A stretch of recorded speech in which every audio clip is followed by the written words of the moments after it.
Baik, hari ini negara digemparkan dengan berita kes positif tertinggi yang pernah direkodkan sejak tahun lalu, yang mana hari ini 5,725 lagi kes baru. Bukan saja 4 angka, malah angka tertinggi pada ketika ini. Dan PKP 2.0 sudah pun berlangsung selama lebih 2 minggu. Di mana silapnya? Jadi apa yang boleh kita dapatkan berdasarkan ulasan ialah pakar kesihatan awam Fakulti Perubatan dan Sains Kesihatan UPM, Profesor Madya Dr. Melina Osman. Baik, Prof. Ya. Sudah hampir tamat PKP 2.0 dan hari ini kes cecah angka tertinggi baru 5,725. Jadi apa maknanya, Prof? Okey, kalau kita lihat ya, angka hari ini sejak wabak kita direkodkan ya pada tahun lepas ya 25 Januari, hari ini kita mencatatkan jumlah pertambahan yang paling tinggi iaitu 2,295 ya. Angka ini juga sebenarnya memberikan indikasi bahawa walaupun kita mendapat laporan kes 5,000 ya, di luar sana angka jangkitan mungkin lebih tinggi ya. Maksudnya ada ramai lagi yang mungkin telah dijangkiti tapi masih belum dikesat, dan kita menjangkakan angka sedemikian mungkin akan juga kekal ya seperti ini. Jadi apa yang saya boleh nyatakan ialah keadaan kita pada hari ini benar-benar dalam keadaan yang kita sebut berada dalam persimpangan ya. Maksudnya kita perlu menentukan antara ekonomi dan juga kesihatan. Pada tahun lepas bila kita menghadapi gelombang kedua, bila kita dimaklumkan ya, maksudnya PKP akan dilonggarkan dan sebagainya, keadaan kita pada ketika itu agak berbeza. Maksudnya kes menurun ya, dan keadaan makin bertambah baik ya.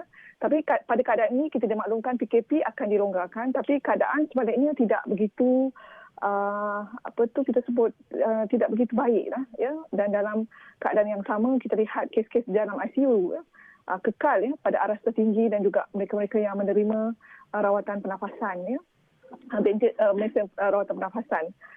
Sehubungan dengan itu, pada pandangan saya sebab kita perlu melihat ya secara keseluruhan ya, kesan ekonomi dan juga kesan kesihatan. Jadi penglibatan masyarakat pada ketika ini adalah sangat-sangat kritikal. Maksudnya kerajaan telah melakukan sekuat ataupun sedaya mungkin ya apa-apa polisi untuk mengawal pencegahan di kalangan masyarakat. Dan pada masa ini kita di kalangan individu ya dalam masyarakat perlu bertindak dengan lebih agresif ya, maksudnya untuk mengelakkan diri masing-masing dari dijangkiti. Kita tidak boleh lagi menjangkakan bahawa jangkitan COVID ini adalah untuk orang lain dan bukan untuk kita. Sebab dalam masa sekarang kita yakin bahawa tidak mungkin ya PKP secara menyeluruh seperti mana yang telah dilaksanakan itu akan dilaksanakan semula. Jadi untuk itu penglibatan kita sebagai individu masyarakat adalah, saya ulang lagi sekali, adalah sangat-sangat kritikal dan memerlukan kerjasama semua pihak. Baik, Prof. Di Selangor saja hari ini mencatatkan lebih 3,000, yang mana 3,126. Adakah dengan nasihat supaya kekal berada di rumah itu masih lagi mencukupi, ataupun ada lagi penambahbaikan ataupun apa lagi yang rakyat Malaysia perlu tekankan sekarang ni bagi memastikan lengkungan landai jangkitan COVID-19 itu kembali menurun, Prof? Okey. Untuk yang kekal di rumah memang perlu kekal di rumah ya. Maksudnya yang telah mengambil langkah berjaga-jaga sedemikian perlu kekal.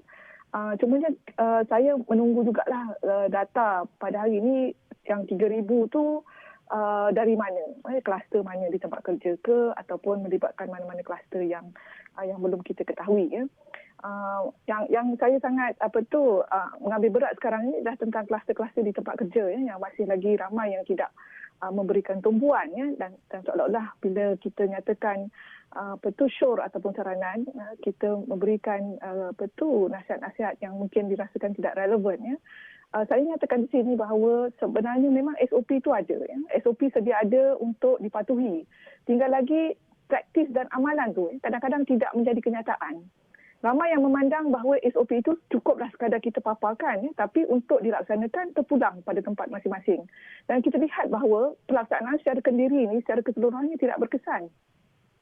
Dan kita seolah-olah mengharapkan antara satu sama lain untuk melaksanakannya. Tapi sehingga satu tahap kita dapatkan tiada siapa pun yang melaksanakan penguatkuasaan ya, ataupun untuk memastikan setiap orang benar-benar mengambil berat tentang apa yang sepatutnya dilakukan.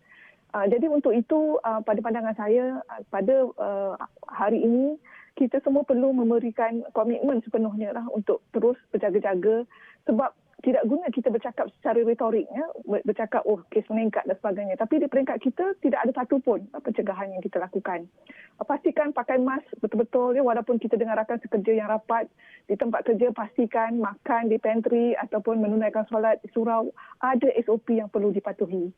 Selain daripada itu, pada pandangan saya ini bukanlah masanya untuk kita membenarkan sebarang perhimpunan sosial yang tidak perlu, dan mereka-mereka yang perlu keluar hanyalah perlu atas keperluan ekonomi ataupun aktiviti-aktiviti yang yang perlu, yang dirasakan untuk kepada kesinambungan hidup.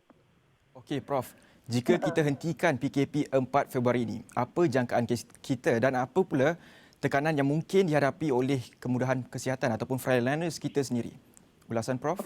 Okey, berdasarkan apa yang berlaku pada hari ini, saya jangkakan sekiranya PKP dilonggarkan dan masyarakat masih lagi memandang mudah, terhadap nasihat-nasihat yang telah kita syorkan, besar kemungkinan jangkaan 8,000 kes sehari pada bulan Mac tu mungkin akan berlaku lebih awal.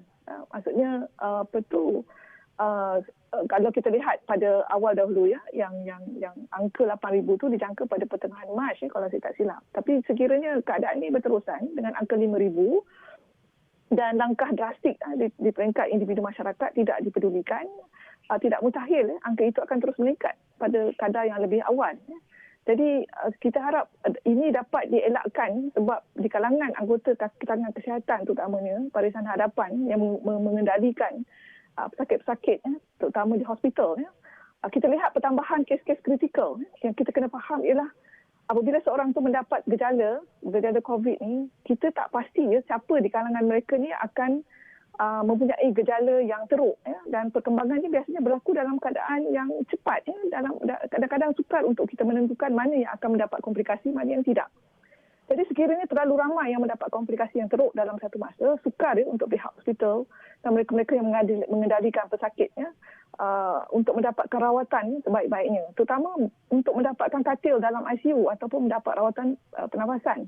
Dan dalam masa yang sama juga, kita perlu fikirkan rakyat ataupun individu-individu lain yang memerlukan rawatan kesihatan. Contohnya yang mendapat serangan jantung, yang memerlukan pembedahan segera, ibu-ibu mengandung yang memerlukan rawatan. Jadi sistem perkhidmatan sedemikian juga akan terjejas sekiranya angka 8,000 sehari itu dihadapi, ya, dalam tempoh terdekat ini. Jadi sehubungan itu kita sebagai individu dalam masyarakat perlu mengambil ini sebagai satu perkara yang serius. Di peringkat kita, di pihak kerajaan, mereka telah melakukan polisi sebaik mungkin dan tidak dapat tidak, ya, untuk kita kekal, ya, dengan nasihat-nasihat yang telah disyorkan.